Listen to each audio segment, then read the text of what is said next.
Okey, so kalau tadi kita telah pun bincang macam mana kita nak tonjolkan isu-isu di dalam penyataan masalah.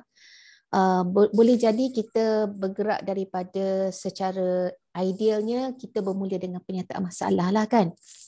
Apa dia isu-isu dia, dan daripada isu itulah kita jawab oleh itu kajian ini hendak dijalankan untuk apa.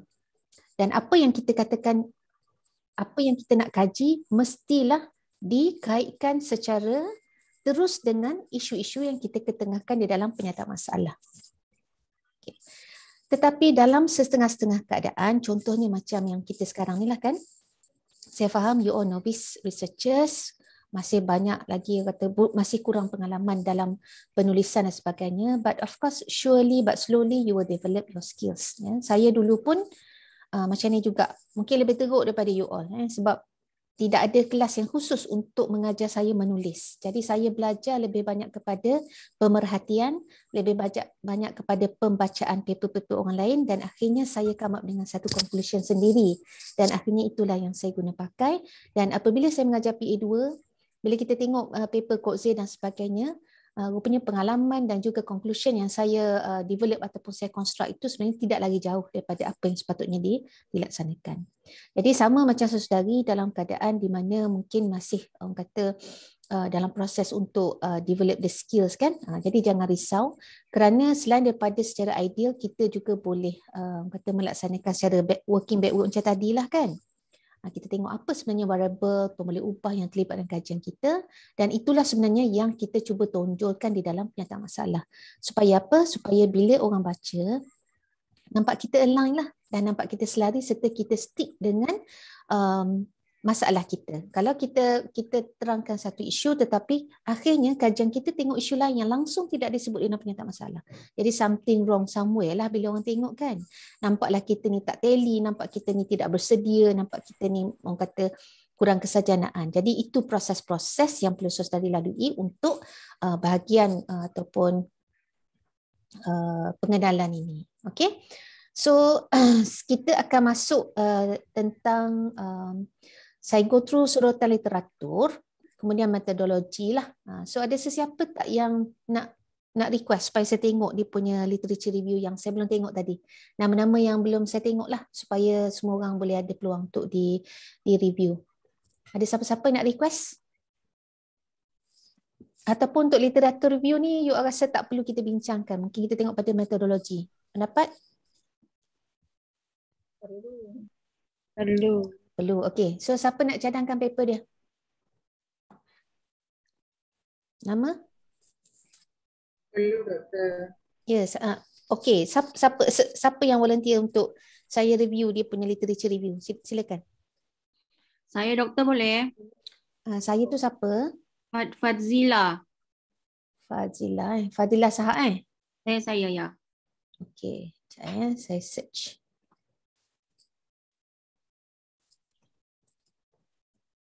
FADZI, Doktor.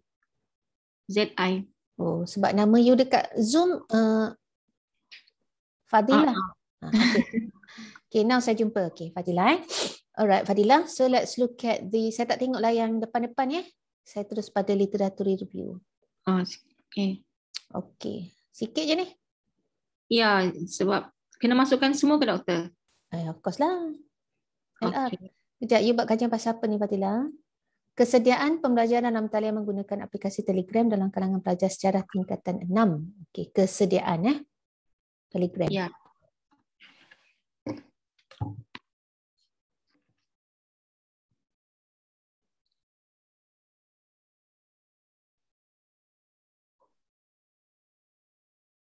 Saya tak nak ulang banyak kali, cuma tengok balik. Fazilah tengok balik.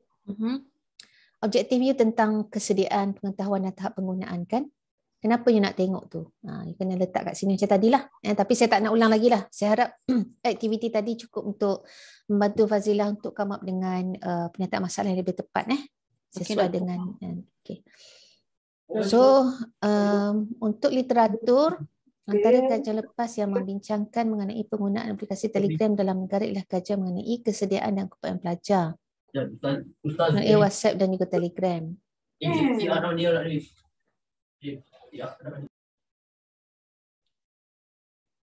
Okey. Dan Sebenarnya manager banyak sama lagi, ada. doktor, tapi saya masukkan dua saja. Saya ingatkan cukup. Kalau tak saya masukkan semua.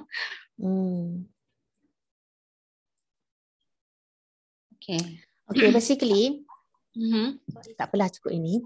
Basically, kalau kita bercakap tentang penulisan sorotan literatur, kelas untuk semua, untuk everybody, apa yang you rasa perlu dimasuk dalam bahagian sorotan literatur? What are the things that you consider to include into your literature section? Kajian. Hello? Ya, dengar. Mungkin kajian-kajian lepas mengenai tajuk yang kita buat. Okay, very good. Sebelum kajian-kajian lepas, takkanlah tiba-tiba kan terkejut orang, oh ni kajian-kajian lepas. Macam mana kita nak menyusunkan, sebab literatur ni dia sifat dia macam ni.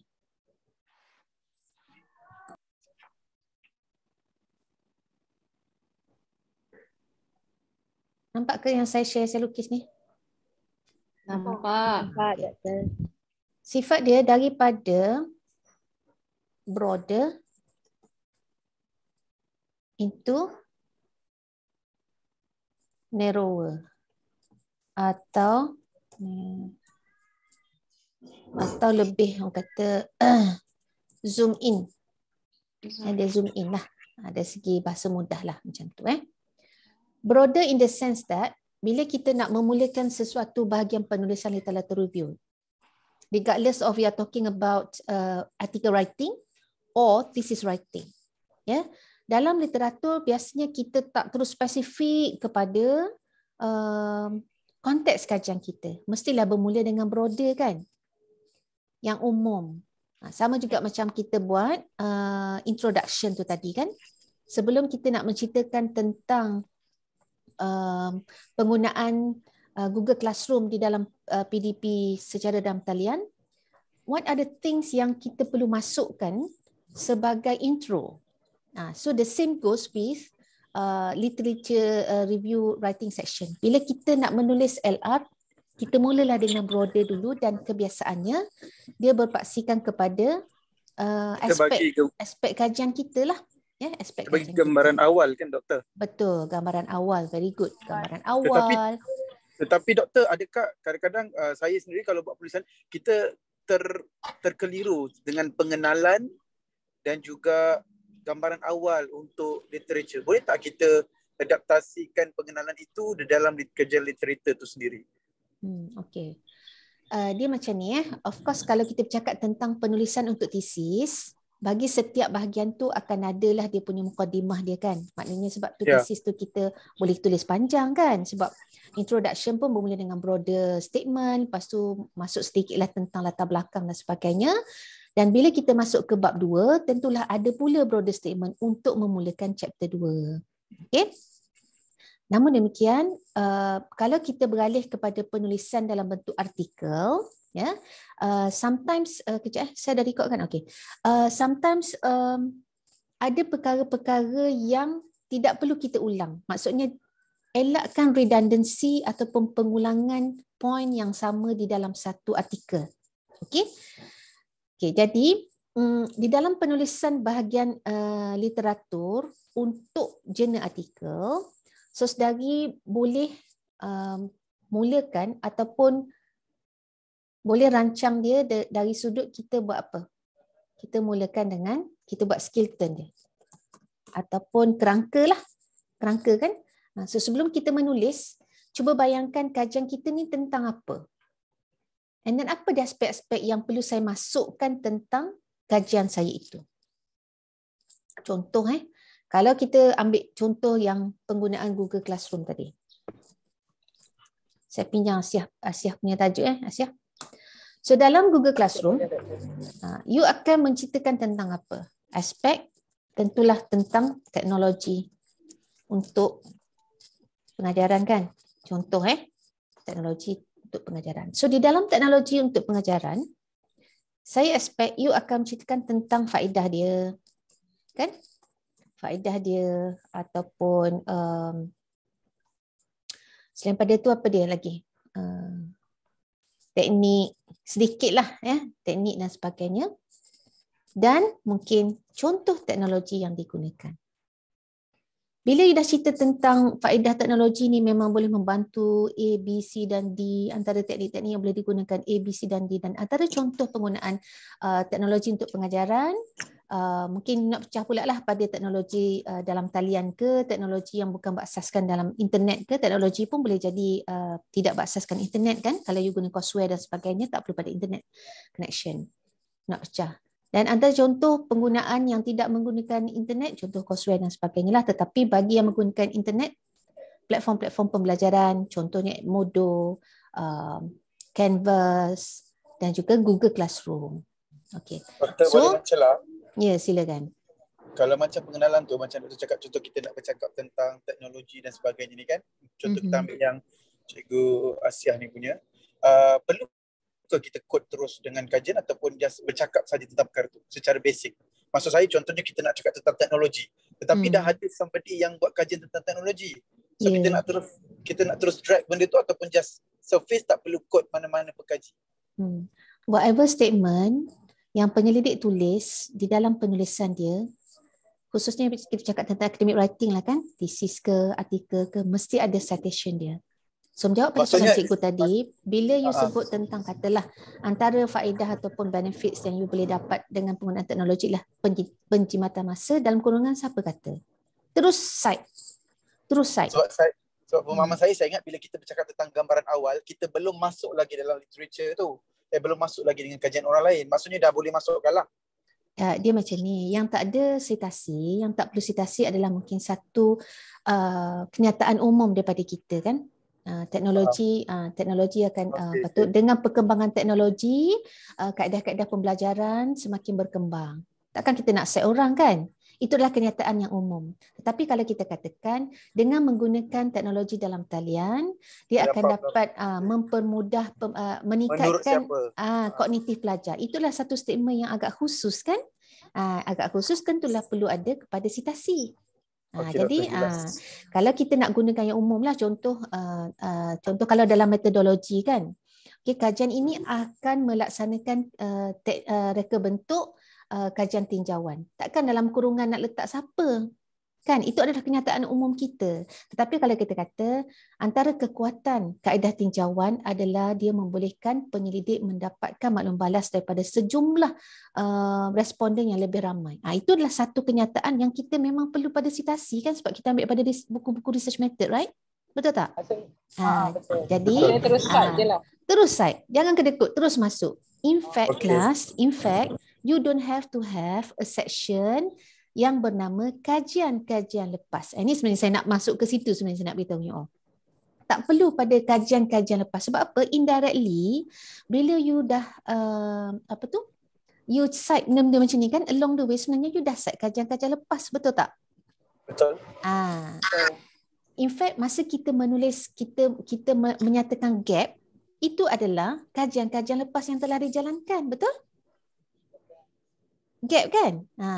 Terdapat kajian yang membangunkan modul untuk kemahiran bahasa. Contoh siapa dia? Azmin, Hisham, Ali kan? Dan di antara modul tersebut menggunakan pendekatan konstruktivism.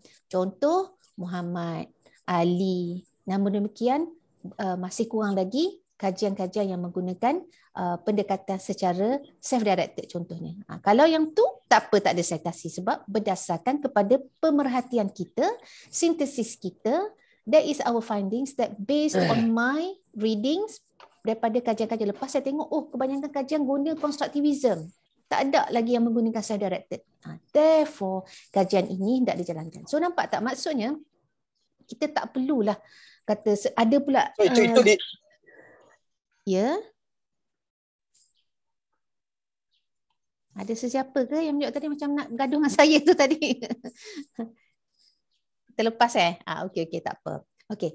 So ada juga yang menulis dalam, khususnya dalam tesis lah dia tulis apa? Kajian dalam negara, kajian luar negara. Doktor, itu dikira gap ke? Tak, jurang ke? Jurang Kira lah. gap ke kalau macam penyelidik? Saya. Maknanya gap lah tu, betul lah tu. Apa dia yang telah, gap ialah apa yang belum diketahui. Jadi in order for you to highlight what is not yet known, you need to list down all the past research that has been done on specific area of research. Orang ni dah buat ni, orang ni buat dia. Tetapi tak ada lagi. Jadi that is the gap lah. Gap ialah ruang yang perlu kita isi dengan kajian kita berdasarkan kepada sorotan kita terhadap kajian-kajian yang lepas yang telah kita laksanakan. That is gap lah. Boleh? Doktor, satu lagi soalan. Ya, silakan. Silakan. Tiba-tiba senyap, saya tak dengar.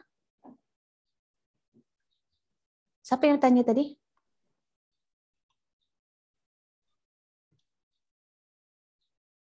Doktor, jelas tak? Saya punya line betul lah Farid. So, saya baru dengar ni. Tadi saya tak dengar.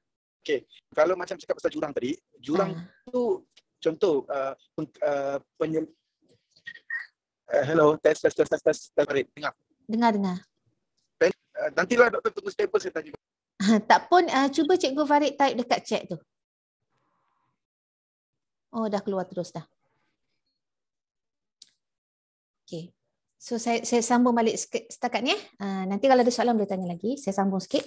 So, you dah cerita tentang teknologi dan sebagainya. Saya katakan tadi, antara contoh-contoh teknologi dalam talian yang boleh gunakan untuk mempermudah PMP, contohnya apa dia? Kita boleh gunakan Canva, Edmodo platform kan, dan juga Google Classroom. So, once you state the Google Classroom tu, barulah you perkenalkan ataupun you lebih go in depth into what is Google Classroom is all about. Sebab you punya kajian adalah tentang Google Classroom. Nampak tak maksud saya yang bentuk 3 segi tu tadi kan, daripada yang umum tentang teknologi dan sebagainya, you masuk ke dalam Google Classroom. Okay? Dan berkemungkinan kalau sekiranya kajian tentang Google Classroom, you melihat kepada apa dia. Tadi tahap penguasaan guru dan sebagainya kan. Contohnya kalau nak bagi cantik kan, contoh kajian you menggunakan TAM model. Theory of acceptance model. Contoh, So di dalam teori ini apa yang dikatakan ialah bagi membolehkan seseorang itu menggunakan Google Classroom dalam konteks kajian itu Google Classroom dengan sebaiknya, berdasarkan TAM model dia mesti ada acceptance, mesti ada penerimaan terlebih dahulu. Dan untuk seseorang pengguna accept, dia bersetuju dan dia rasa macam this is the one that I will be using throughout my teaching and learning with my students. Jadi untuk membolehkan dia ada satu level of acceptance, dia mesti melalui apa dia? Mesti melalui satu proses confirmation tentang bahawa Google Classroom adalah satu pilihan yang terbaik untuk saya gunakan. Dia mesti ada orang kata ease of use, membawa kepada level of use. Contoh saya tak ingat secara terperinci hitam ni. Contohlah. So apa yang perlu penyelidik ukur ialah sejauh mana guru-guru yang gunakan Google Classroom ni merasakan bahawa Google Classroom ni mudah sangatlah nak guna, convenient sangat. Saya letak kat sini, saya boleh guna untuk grup lain, saya boleh duplicate contohnya. Saya senang saya nak marking tugasan pelajar. Dan dia ringan, dia tidak perlu kepada masa yang lama untuk loading contoh. So ease of use. Lepas tu baru you ukur level of use. Sejauh manakah kekerapan guru guna, sejauh mana, apakah antara aplikasi dalam Google Classroom secara spesifik yang you gunakan. So, barulah kita boleh kaitkan tentang Google Classroom ni berdasarkan kepada theory of acceptance model tu tadi. Kita lihat bahawa memang kalau sekiranya semakin tinggi level persepsi guru bahawa Google Classroom itu mudah digunakan, semakin tinggi maka apa dia akan jadi pada level of use? Semakin meningkat ke semakin menurun kelas? Makin meningkat lah kan. So ini yang dipropose dalam theory of acceptance model. Bila sebaliknya kalau cikgu rasa Google Classroom ni menyusahkan lah, loading lambat kan, asyik 404, upload tiba-tiba hilang dan sebagainya, tentulah dia rasa macam menyusahkan Google Classroom. Therefore, apa jadi pada level of use dia? Tentulah semakin rendah dan semakin menurun kan.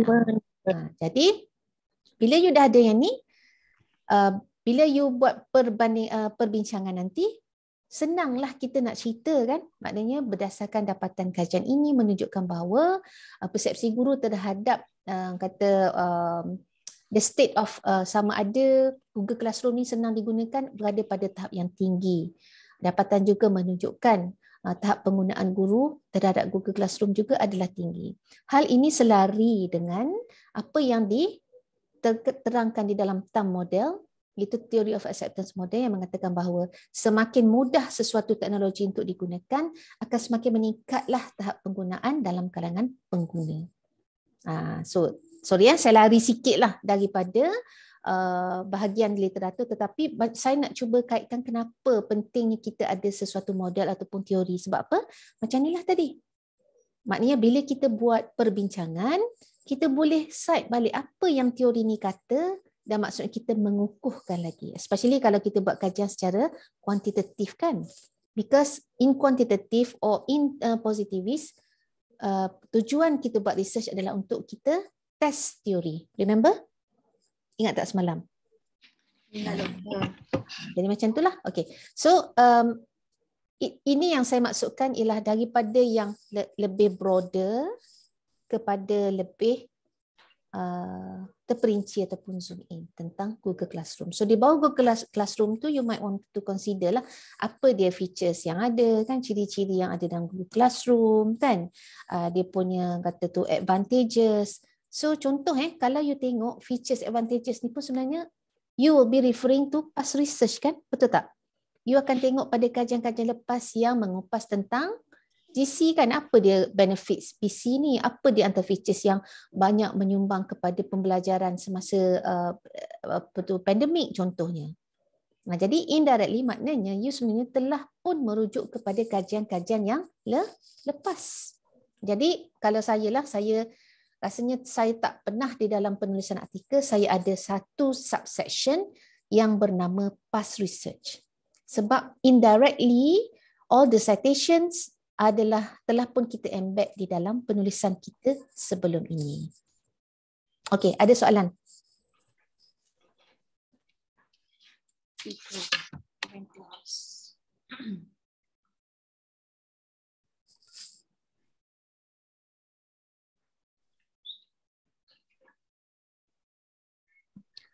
Okay, alright. So kalau tak ada, siapa lagi yang nak saya tengok dia punya LR? Zubaidah. Siapa? Siti Zubaidah. Siti Zubaidah, okay.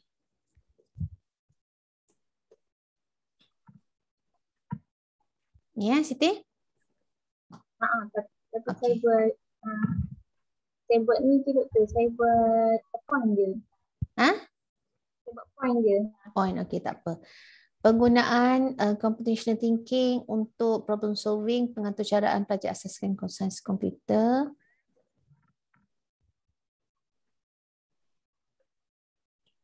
Okey, dalam sorotan literatur, Siti masukkan pelaksanaan fikir dalam pendidikan. Okey, luar negara, dalam negara, komponen fikir, teori pembelajaran, strategi fikir dan juga bahan fikir dan serta cabaran pelaksanaan fikir dalam pengaturcaraan. Okey.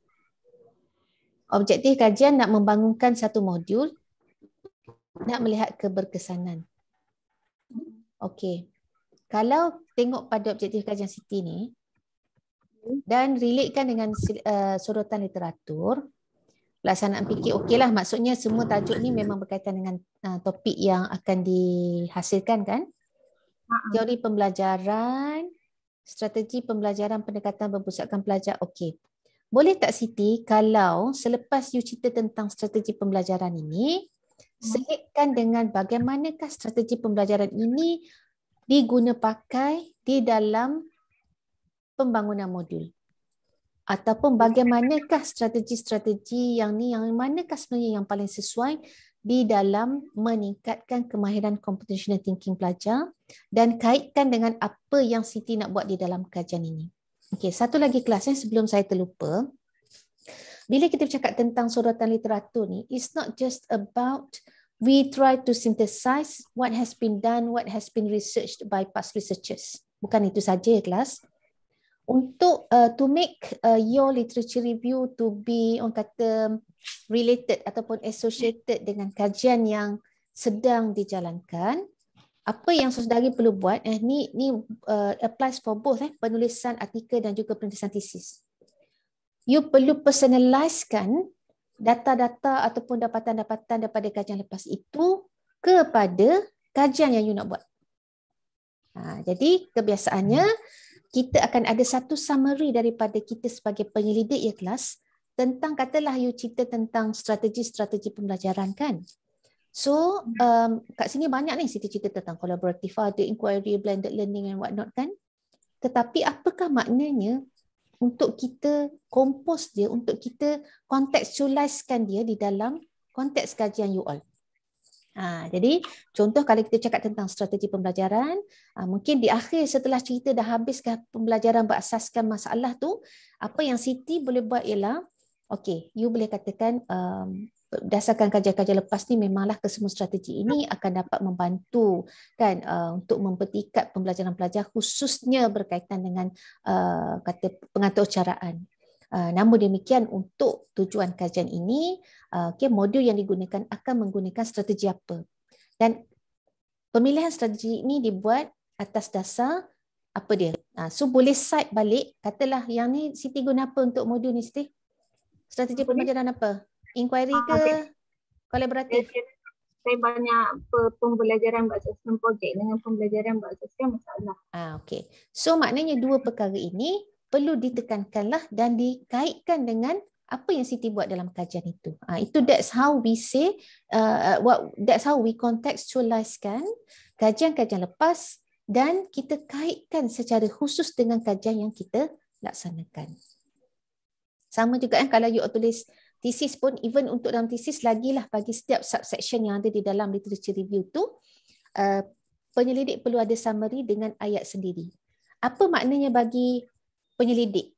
Bila kita dah senaraikan kan kajian-kajian lepas, kita dah senaraikan literatur, apa makna dia kepada kajian yang hendak penyelidik laksanakan dalam konteks kajian ini?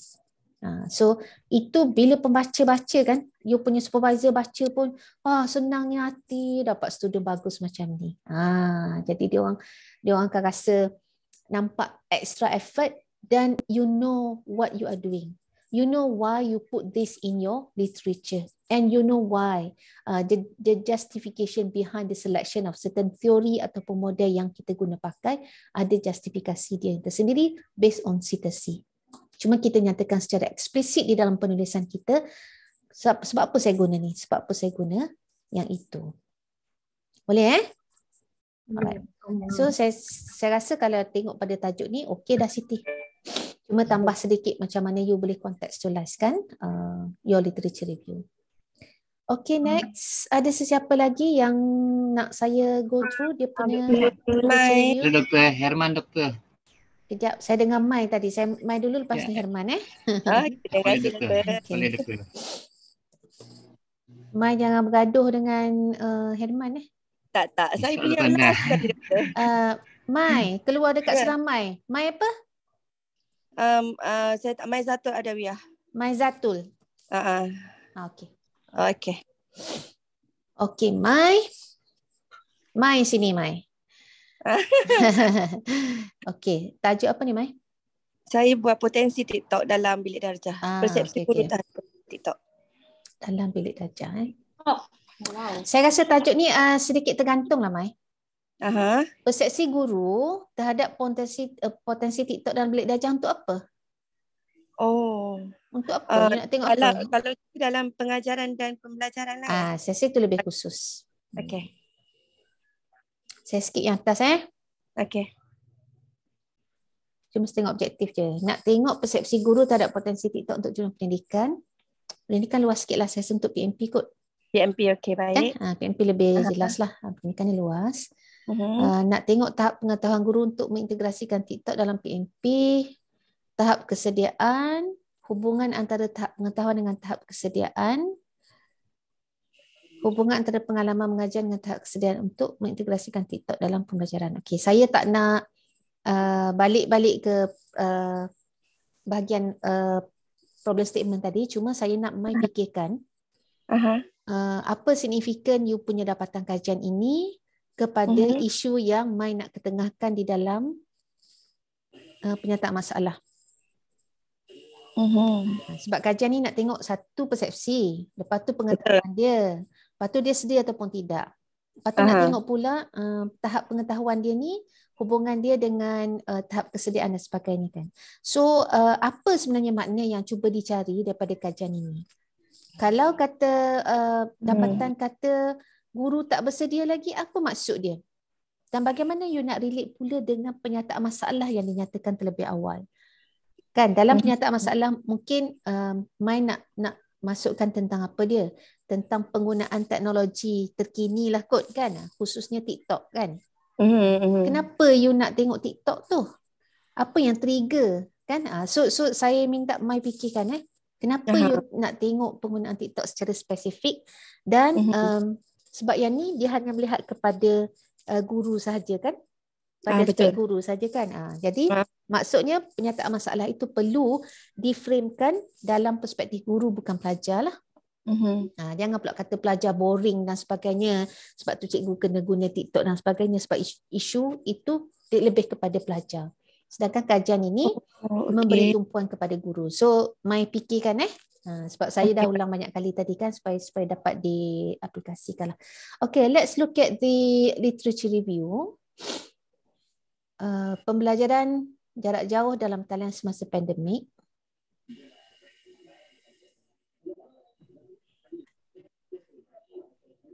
Okey, elakkan perkataan yang bombastik, membadai. Okey, baik. Sebab kita bercakap tentang academic writing kan. Okey. Melanda je lah. Dia kena bahasa yang tak bombastik. Okay, banyak kajian dijalankan dalam mengkaji pengetahuan sedia ada. Okey, kajian nanti. Okey.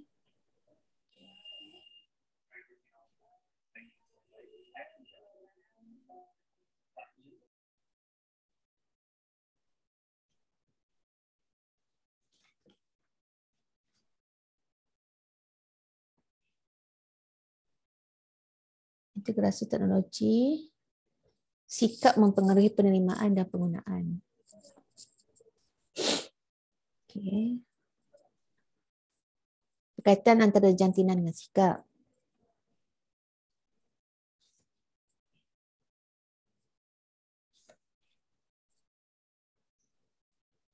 Okey, baik kelas ni saya bagi satu contoh tau. Ni tak apalah ni sebagai exercise kan, tetapi untuk mempertajam kemahiran you dalam penulisan literatur ni, khususnya kalau paper ni is meant for publication dekat international journal kan. Bila kita buat sub topik macam ni, contohnya Mai ada satu topik kan Mai, tahap pengetahuan dan kesediaan guru dalam integrasi teknologi. Nampak tak, dia ada satu paragraf sahaja dan hanya satu citasi sahaja. So untuk kalau you nak penetrate masuk ke dalam artikel international, so this might not be sufficient lah.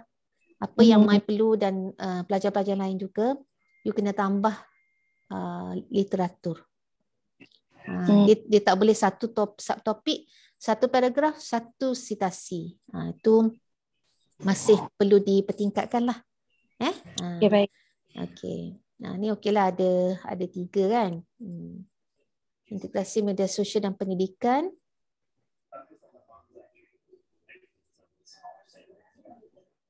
Okay. Penggunaan video.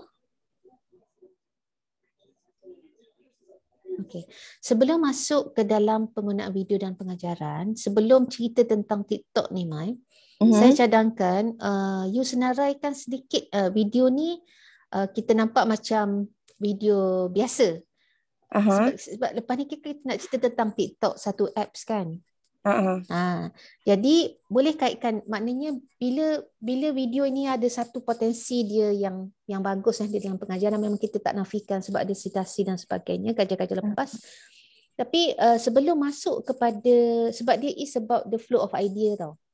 Sebelum kita nak cerita tentang TikTok, kita nak jual ni TikTok ni dalam kajian kita, cantiknya kita ada sedikit signpost untuk mempersiapsiagakan kognitif pembaca kepada what's next yang kita akan jumpa dalam sub-topik. Jadi since TikTok ni adalah satu aplikasi media sosial, boleh kot kita katakan sebagai aplikasi media sosial lah kan?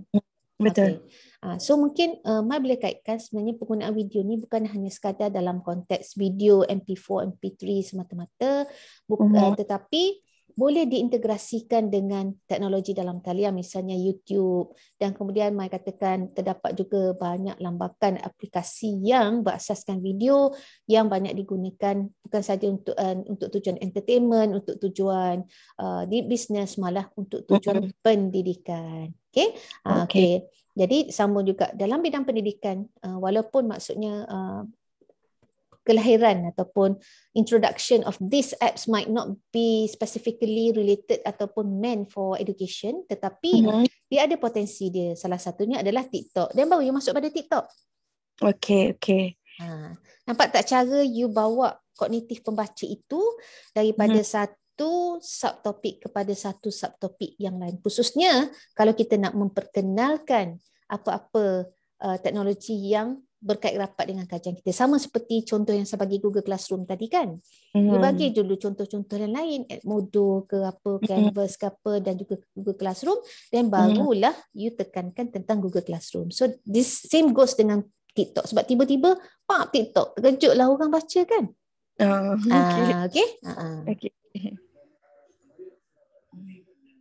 Okay, so banyaklah tentang TikTok kat sini.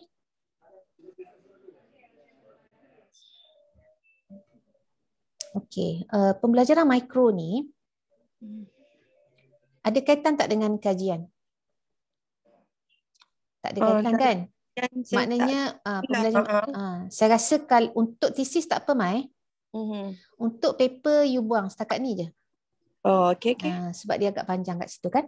Cukup. Sebab pembelajaran mikro ni, kecuali kalau dalam kajian ini you membangunkan video TikTok menggunakan pembelajaran mikro. Therefore you need pembelajaran mikro untuk menerangkan tentang apa yang dilaksanakan dalam kajian. Tetapi dalam kajian ni hanya nak buat survey je kan, nak tengok tahap persepsi guru tentang potensi ni semua je kan. Sebab masa awal-awal dulu saya memang ingat nak bangunkan video-video tu untuk saya nak fokus more untuk pembelajaran mikro, tapi saya tak tahu macam mana saya nak mengaitkannya tu, saya tak pandai. Lepas tu sebab tu saya cuma buat setakat persepsi saja, tapi rasa macam persepsi tu macam cukup ke doktor? Untuk latihan boleh lah, tak ada masalah. Boleh je, tapi kalau nak kepuasan you buat satu kan, test baru kita rasa lebih puas lah. Maksudnya kita bukan sembang saja-sajalah, sebab biasanya kalau macam kajian tentang macam ni, kita tengok tahap pengetahuan, tengok hubungan. So macam saya katakan tadi, so what? Iyalah, dia berhenti dekat situ je kan. So what? Kalau kata cikgu tak bersedia nak guna, so what? Dah tak gunalah kan. Macam kalau yang saya dapat ni sekarang ni, memang tahap kesediaan guru tu memang tak adalah, rendah. Tahap kesediaan tu rendah. Tahap pengetahuan pun, sebab dia mungkin ada cikgu punya persepsi tu dia adalah satu aplikasi yang tak berapa bagus kan. Jadi apa yang saya dapat tu dua-dua tu rendah. Dua-dua tu sederhana, bukan rendah. Sederhana. Jadi saya rasa macam saya tak berapa nak puas hati lah dengan apa yang saya dapat tu. Sebab saya tak tahu yelah hala tujunya ke mana lepas tu kan. Apa dia punya. Mungkin dalam perbincangan lah kena nyatakan what's next. What do you think as a researcher based on your findings? Apa lagi yang perlu dilakukan untuk orang kata membantulah dari sudut penerimaan guru dan sebagainya kan. Dan having said that, mungkin Mai kena ada juga backup. Maksudnya kenapa researcher ni beria-ria nak suruh guna TikTok ni, apa benda yang bagus sangat TikTok ni kan. So you kena ada dapatan-dapatan empirikal daripada kajian lepas yang telah pun menunjukkan kesan dan juga effectiveness, keberkesanan TikTok ni dalam pembelajaran pelajar. Barulah kita berasa strong kan kalau kita kata hanya sekadar nak tengok TikTok, tapi TikTok ni sebenarnya bagus ke tidak? Macam tu kan. So maksudnya kalau ada reference kajian-kajian lepas yang memang promote lah penggunaan TikTok ni habis-habis, therefore mungkin boleh kita gunakan di dalam perbincangan lah maksudnya. Okay, letak dalam perbincangan. Okay. Alright. Okay, terima kasih Doktor.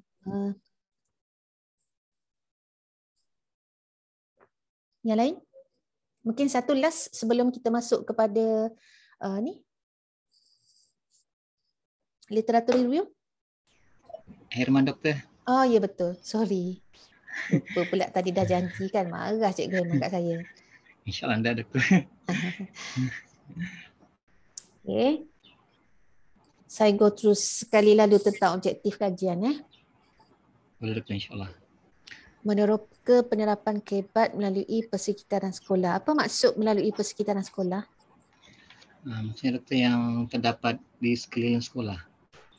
Contohnya kalau macam di dewan, di di kantin. Apa kaitan duduk kat kantin dengan kebat? Sebab itu kalau macam pelajar tu dia di kantin, dia ternampak contohnya banner kebat ke ataupun banting kebat, mereka terfikir bahawa kebat ni salah satu elemen yang maksudnya mereka boleh terokai semasa mereka berada di kantin. Macam mana boleh mereka melihat elemen-elemen kebat di kantin? Dengan adanya papan tanda yang berkaitan kebat ataupun banner serta banting. Sebab sekarang sekolah telah mengaplikasikan PKL. Maksudnya PKL, pentaksiran kebat dan literasi. Maksudnya pembudayaan kebat tu perlu ada di sekolah. Okey. Di kawasan sekolah tu Doktor. Okey. Saya cuba nak faham sebenarnya. Maksudnya kalau kata kajian ini hanya boleh dipakai dalam konteks kajian sekolah yang Cikgu Herman pergilah kan, sekolah sendiri kot. Ya Doktor. Sekolah daerah Kunak. Okey, sekolah tersebut. Kalau kata saya pergi sekolah dekat Putrajaya Presiden 11, mungkin kalau budak-budak pergi kantin dia tak nampak elemen kebat sebab tak ada banner-banner. Adakah begitu maksud dia kan? Maknanya bukan semua sekolah yang akan. Okey. Jadi bagi saya mungkin persoalan kajian ini, saya faham maksud cikgu setelah cikgu explain, tetapi kalau orang yang tidak tahu, macam saya tadi kan, kenapa pula persekitaran sekolah boleh mampu penerapan kebat? Jadi bagi saya dia bukanlah melalui persekitaran sekolah. Maksudnya penerokaan penerapan kebat ini mungkin boleh ditingkatkan apabila kita menggunakan, orang kata, saya tak tahu pendekatan ni mungkin pendekatan pengulangan ke kognitif yang mana kita sentiasa paparkan kan. Apa sebenarnya teori ataupun pendekatan di sebalik aktiviti tu, letak banner dekat kantin lah, letak banner dekat dewan lah. Apa sebenarnya? Sebab itu sekarang dasar Kementerian Pendidikan, dia ingin menjadikan sekolah itu satu pembudayaan kebat. Maksudnya di mana-mana pelajar pergi, mereka membudayakan kebat. Tapi adakah pembudayaan kebat itu equals to kewujudan banner? Kebat tu kan berlaku di dalam kognitif pelajar. Kalau kita nak meneroka penerapan kebat, bermaksud kita kena test kepada pelajar itu kan? Bukan kepada banyak mana banner yang ada tak? Itu pandangan awal saya lah cikgu. And then bila sebut penerapan is a very big word kan. Penerapan maksudnya dia dah menjelma di dalam diri dia dah orang kata dia jadikan sebagai satu institutionalisasi kan. Dia biasakan, maksudnya contoh kalau dia pergi ke kantin, dia boleh menggunakan penerapan penggunaan kebat dengan aktiviti semasa contoh dalam kebat ni apa dia? Apa dia elemen pemikiran kebat? Antaranya itu penyelesaian masalah kan? Penyelesaian masalah, aplikasi. Contoh macam contohlah kan, kalau dia beli makanan, harga dia RM11.10 kan?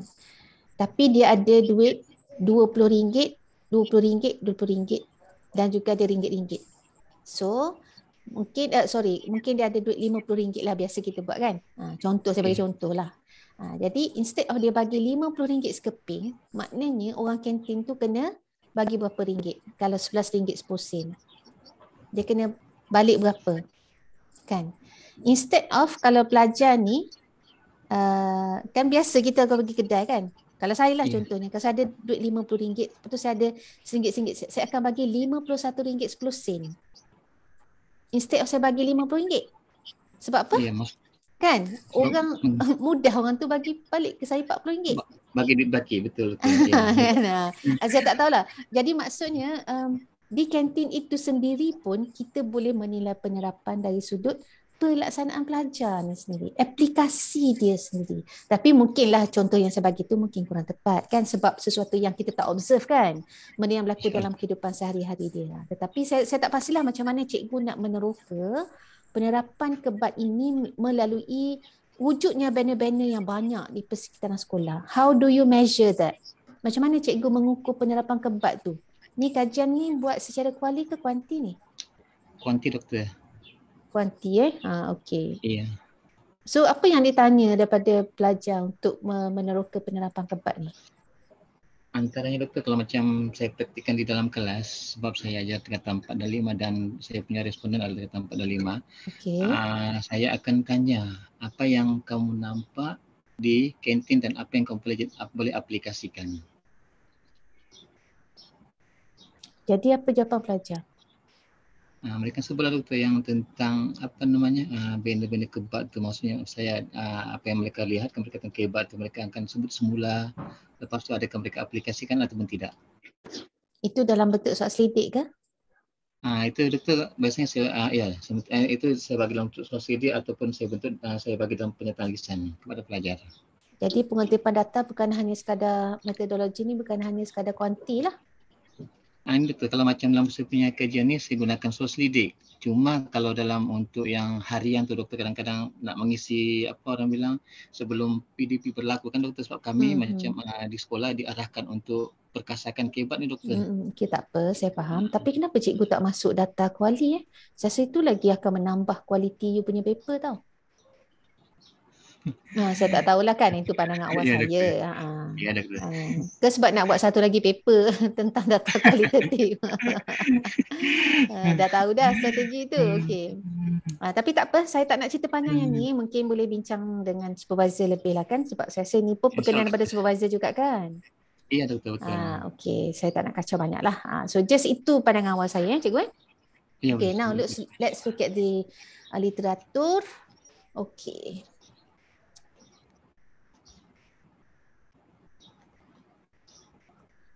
Cikgu Aiman, terkejutlah saya. Tiba-tiba Rajendran mengatakan guru-guru masih mengekalkan.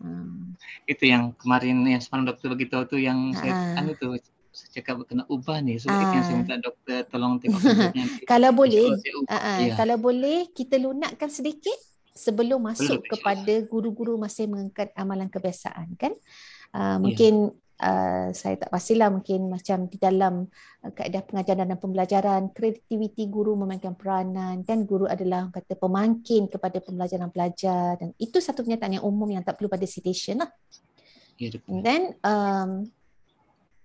guru-guru juga memainkan peranan di dalam mengawal atmosfer pembelajaran pelajar. Dan berdasarkan kajian lepas ataupun berdasarkan literatur, guru-guru juga dikatakan masih mengekalkan amalan kebiasaan sewaktu melaksanakan proses pengajaran dalam kurungan Rajendran. Kalau saya sebagai penulis kan, saya jarang meletakkan Rajendran kat depan ataupun nama penulis kat depan. Contoh Herman 2014 mengatakan, Hashim 2015 menerangkan. Itu macam dia agak, ayat tu dia agak kurang cantik. Sebaliknya kalau saya prefer letakkan citation, nama authors dan juga tahun itu di belakang. Jadi seolah-olah kita menguasai, kita menceritakan, kita cite dia. Kalau kita ambil nama dahulu, seolah-olah macam kita akan tend to follow whatever sentences yang ada di dalam penulisan Rajendran tu. Tapi sebaliknya kita bagi pernyataan dahulu, kemudian bagi dia punya nama yang author. Baru kita nyatakan author kat belakang. Jadi nampak yang mana dominan? Kenyataan kita kan? Kenyataan kita yang mana diambil daripada Rajendran. Kalau kita kata Rajendran mengatakan, maknanya hierarki dia Rajendran ni lagi tinggi daripada kita. Tapi di dalam penulisan kita nak menunjukkan kesarjanaan kita, ownership kita, kefahaman kita tentang literatur, maka kita nyatakan satu kenyataan seolah-olah itu ada satu kenyataan yang berasaskan kepada kefahaman kita apabila kita telah membaca dapatan-dapatan lepas, tetapi kita tidak melupakan sumbernya. Itu pandangan saya lah. Saya rasa cantik kalau ni untuk semualah kan. Saya rasa mungkin ramai juga yang buat macam tu lah. So elakkan macam tu lah. Okay, kalau boleh. Okay, guru-guru masih mengenakan amalan kebiasaan sebab tu nak senangkan proses panjang guru dalam kurungan Rajendran. Guru-guru harus bersikap positif ke arah amalan pengajaran aktif untuk mencapai kemahiran berfikir aras tinggi dalam kalangan murid sebagaimana yang disarankan oleh. Okey, yang ni ada citation tak? Ni ada tak macam KPM tahun berapa? Saya lupa doktor, tarik dia tu. Ni cantik kalau cikgu ambil ambil citation daripada mana-mana ni lah PPPM ke yang ada tentang kebat apa semua kan, masukkan kat sini. Sebab ni adalah satu permintaan daripada KPM kan? Ya. So mesti ada dia punya sumber. Right? So pada abad ke-21 dalam konteks pengajaran, guru perlu bijak mengimbangi pelaksanaan pengajaran berpusatkan murid dan pembelajaran berpusatkan guru dan murid. Okey. Dapatan daripada kajian lepas yang dilakukan oleh Balakrishnan, ni rugi. Jangan buat macam ni. Sebab apa? Bila cikgu buat macam ni kan, kita tahu rupanya dia baca Balakrishnan seorang je. Okey doktor, insya-Allah nanti diubah. Jangan kata dapatan kajian lepas dilakukan oleh Balakrishnan, maknanya kita memang side daripada Balakrishnan. Kita seolah-olah kita tak buat kajian lepas selain daripada Balakrishnan. Kan? Walau bagaimanapun, terdapat juga pengkaji yang mendapati guru-guru sukar untuk mengadaptasi dengan sukatan pelajaran dan sebagainya dalam kurungan Balakrishnan. Kalau ada selain pada Balakrishnan, masukkan kat sini koma nama siapa, koma nama siapa. So bila kita ada satu statement followed by beberapa citation, itu akan meningkatkan kualiti penulisan kita. Pembaca akan nampak, she knows or he knows what she's doing or he's doing, dan these are the list of references yang dia refer to untuk dia come up dengan satu statement ini. That's how we play around lah. Kita game dalam penulisan jurnal artikel ni, dia ada game dia juga tau. Dia ada arts and science dia. Jadi kalau bila kita hantar satu-satu jurnal artikel ke mana-mana jurnal kan, dia akan kata dipengaruhi oleh cara kita present penulisan kita lah. Sama juga kalau kita nanti masa masters ni, tak apalah you tak ada Viva kan, mungkin lepas ni Cikgu Herman nak buat PhD ke, PhD akan ada pembaca kan, Dr. Herman, Dr. Herman insyaAllah Doktor ada rezeki. Masa ni bila kita hantar tesis kita tu, pembaca akan baca, jadi kan pembaca tu manusia kan. Jadi untuk kita memenangi hati pembaca tu, kita kena adalah teknik-teknik penulisan dia. Salah satunya kita elakkan daripada kita menggunakan frasa-frasa yang merendahkan kualiti kita sebagai penulis. Itu ilmu basic knowledge lah, you tak ada dalam buku dia tak ada dalam buku, tetapi berdasarkan pengalaman, berdasarkan pembacaan, mungkin berdasarkan pada proses-proses review yang macam saya buat tu, saya tengok contoh-contoh yang bagus, contoh-contoh yang kurang bagus. Jadi daripada kekurangan dan juga kelebihan orang tu, saya bina kefahaman diri saya sendiri yang mana saya akhirnya kongsi dengan saudari pada hari ini. InsyaAllah nanti saya akan ubah. Alright. Okay. Right. So settle lah saya bahagian literatur. Literatur ni saya rasa dia lebih straightforward lah. Macam mana kelas? Are you okay so far?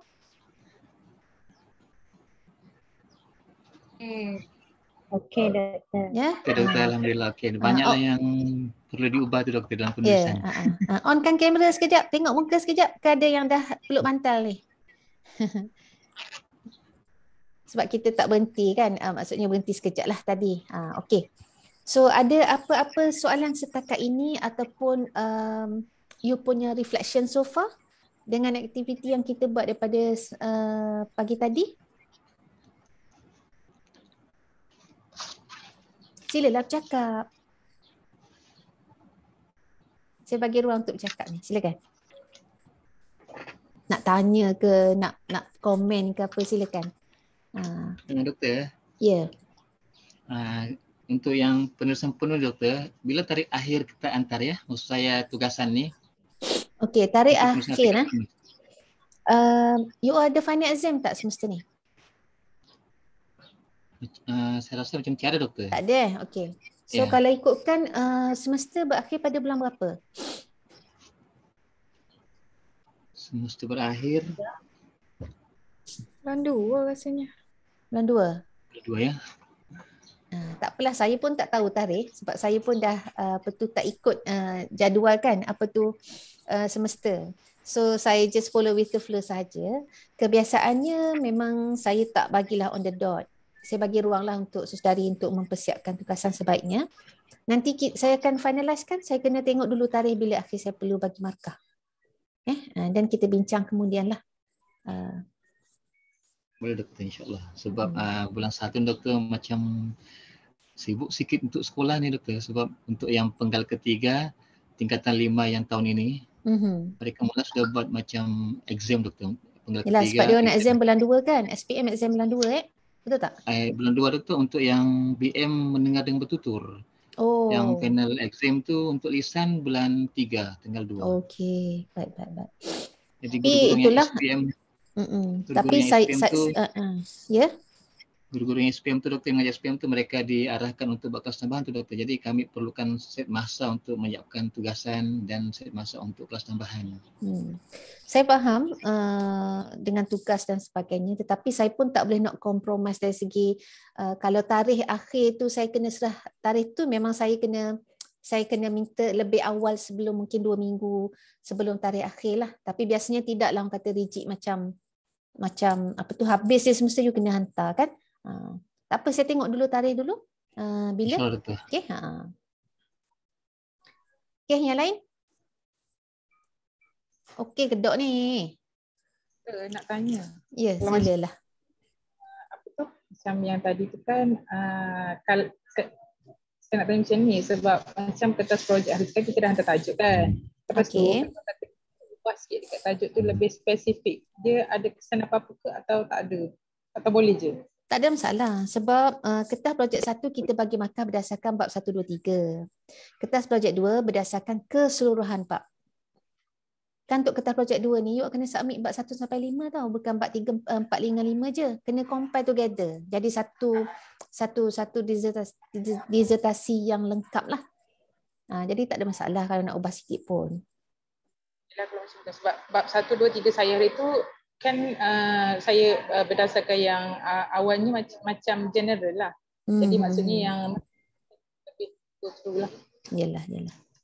Tak apa, tak ada masalah. Itu pun sebenarnya proses penyelidikan. Dia bukan kata rigid, buat ni memang dah tak boleh ubah-ubah dah. Sometimes bila kita ada data, kita dapat dapatan, kita kena, especially literature review kan. Bila you ada dapat satu dapatan, sometimes tengok, alamak tak ada tulis lah nama bab 2, you kena cari literature baru pula untuk digunakan, untuk disokong dan juga dalam perbincangan kan. Jadi bila dah kita tambah dalam bab pembincangan tu, tentulah kita kena tambah dalam bab 2.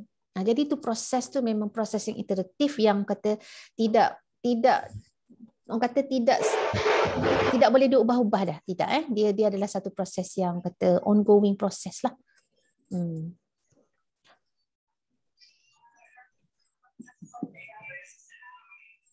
Okey. Ada lagi soalan? Mungkin saya rasa mungkin penat kot minda masing-masing kan. Cuba untuk kata sama-sama memahami. Kalau you penat, saya ni penat ke tak? Lagilah penat kan. Penat ni sebenarnya sebab kita memerah kita punya kognitif tu. Tapi tak apa. Saya rasa kalau ada soalan saya buka lagi. Kalau tak ada kita berhenti. Tapi kalau ada soalan silakan. Doktor. Ya. Saya ada soalan berkaitan objektif dan soalan kajian. Okey. Doktor kata kemarin kalau tak masukkan semua objektif pun tak apa kan dalam artikel? Ya, bergantung kepada cakupan bagi objektif tersebut. Kalau objektif itu terlalu banyak untuk dimasukkan dalam satu jenis artikel sahaja, boleh dipilih lah. Tapi kalau objektif itu dia ada kaitan antara satu sama lain, maka might as well dimasukkan sekali. Especially kalau you gunakan questionnaire kan.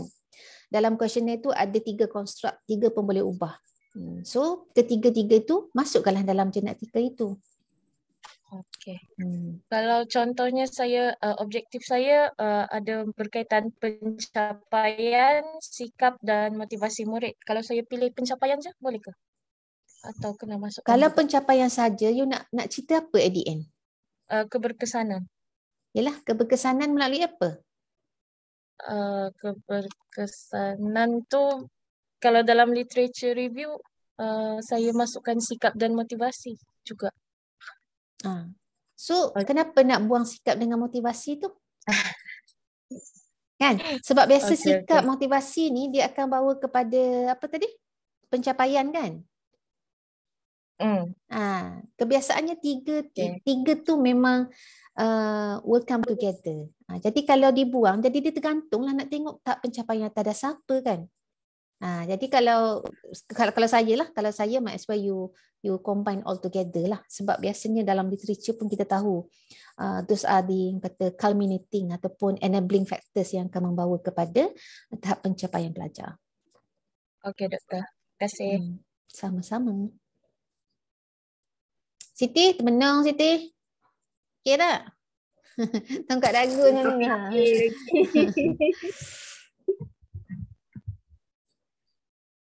Yang lain? Kalau tak ada soalan, saya rasa kita berhenti dulu setakat ini. Berhenti dulu setakat ini sebab saya pun nak settlekan KPI. Sebab hari ni last untuk staff-staff kat bawah saya tu ada beberapa yang menunggu dah tadi. Jadi kita resume balik dalam pukul 2.30 atau 2.45 boleh? InsyaAllah boleh. Okay, 2.45 doktor. 2.45 Okay, alright. Okay, so selamat berehat. I'll see you when I see you. Thank you. Okay, right. Okay, right. Okay, Assalamualaikum. Sama. Okay, bye.